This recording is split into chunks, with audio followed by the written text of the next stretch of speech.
Halo dan selamat datang kembali. Kali ini kita akan menelusuri sebuah perjalanan yang jujur luar biasa banget. Perjalanan sebuah produk dari yang tadinya cuma ide di kepala sampai akhirnya ada di keranjang belanja Anda. Coba deh lihat sekeliling Anda. Ponsel yang lagi Anda pegang, sepatu yang Anda pakai, atau bahkan minuman yang ada di meja Anda. Semua itu kan dulunya cuma sebuah ide. Tapi gimana ceritanya ide itu bisa bertahan, tumbuh besar, dan jadi fenomena. Nah, itulah yang akan kita bedah tuntas hari ini. Oke, kita mulai dari titik nol. Babak pertama, percikan ide. Dari mana sih ide-ide brilian yang mengubah dunia ini datang?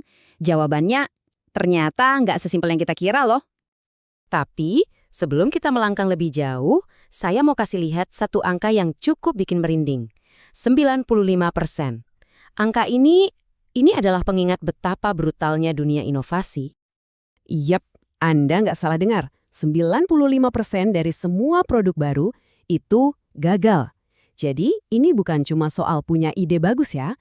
Ini soal punya proses yang benar untuk mengubah ide itu jadi sesuatu yang nyata dan sukses. Inilah kenapa kita harus paham betul dari mana ide-ide terbaik itu biasanya lahir. Jadi dari mana aja ide-ide ini datang? Wah, ternyata bisa dari mana-mana. Kadang ide terbaik itu justru muncul dari dalam perusahaan sendiri. Entah itu dari tim riset dan pengembangan, atau bahkan dari obrolan santai antar karyawan.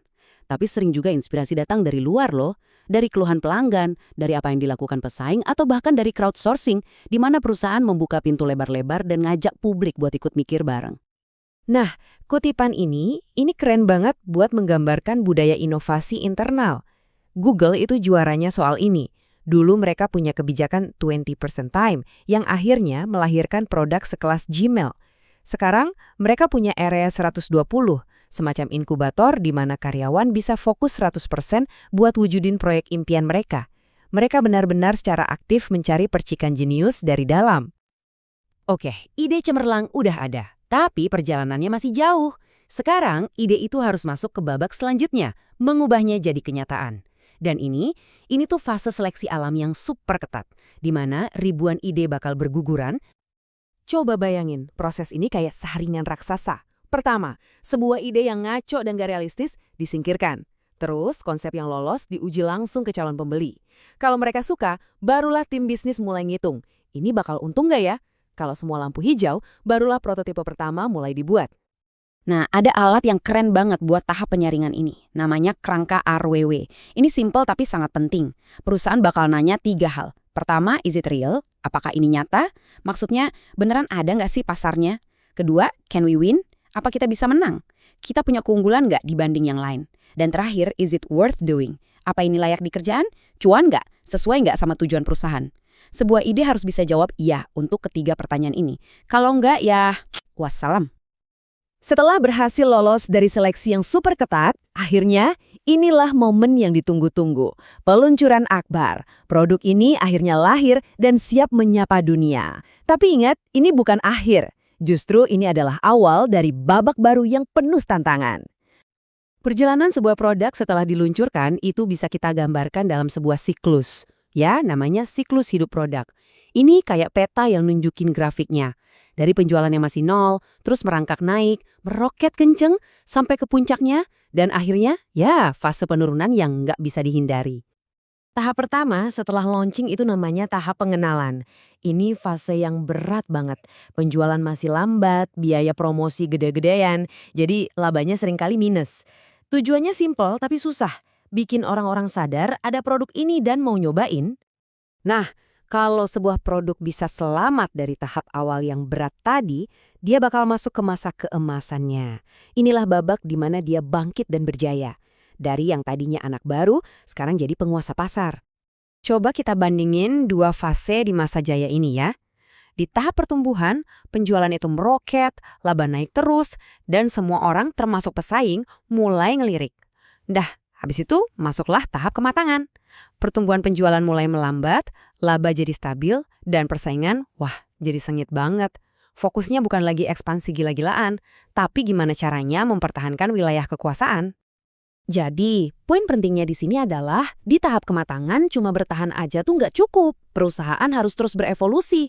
Mereka bisa cari pasar baru, nambahin fitur baru ke produknya, atau ganti cara promosinya. Contohnya, lihat aja Quaker Oats. Merek ini usianya udah lebih dari 140 tahun. Tapi mereka terus berinovasi biar nggak kelihatan kuno dan ditinggalin. Tapi, ya namanya juga siklus. Semua yang naik pada akhirnya akan turun. Masa jaya itu nggak abadi. Setiap produk, cepat atau lambat, akan memasuki babak terakhirnya. Fase senjakala yang, ya seringkali tak terhindarkan. Penurunan ini bisa terjadi karena banyak hal. Mungkin ada teknologi baru yang lebih canggih, selera konsumen yang berubah, atau pesaing yang makin menggila. Dan mempertahankan produk yang sudah lemah itu bahaya loh, bisa menghabiskan waktu, uang, dan energi yang seharusnya bisa dipakai buat produk lain yang lebih potensial. Jadi, saat produk mulai meredup, perusahaan itu ada di persimpangan jalan. Ada 3 pilihan utama. Pertama, pertahankan, yaitu coba hidupkan lagi mereknya dengan inovasi. Kedua, panen, alias kurangi semua biaya dan peras keuntungan terakhirnya sampai tetes darah penghabisan. Atau pilihan ketiga yang paling radikal, hentikan, jual atau tutup produknya, lalu fokuskan sumber daya untuk bikin produk baru.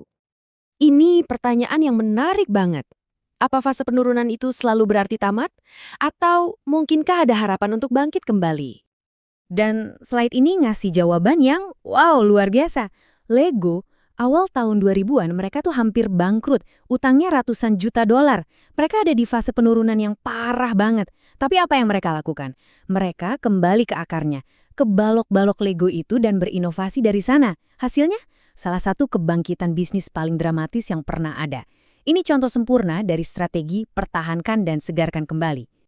Pada akhirnya, seluruh perjalanan ini ngajarin kita satu pelajaran yang sangat fundamental. Inovasi itu bukan pilihan, tapi keharusan untuk bertahan hidup. Perusahaan harus terus-menerus menciptakan hal baru. Kalau enggak, ya seperti kata kutipan ini, mereka berisiko punah. Titik. Jadi, sebagai penutup, saya mau ninggalin Anda dengan satu pertanyaan. Lain kali Anda lihat sebuah produk, entah itu produk baru atau yang udah lama banget ada, coba deh tebak, dia lagi ada di fase mana dalam siklus hidupnya. Dan coba bayangin, kira-kira dia bakal berevolusi jadi apa selanjutnya? Karena sekarang, Anda tahu cerita di baliknya.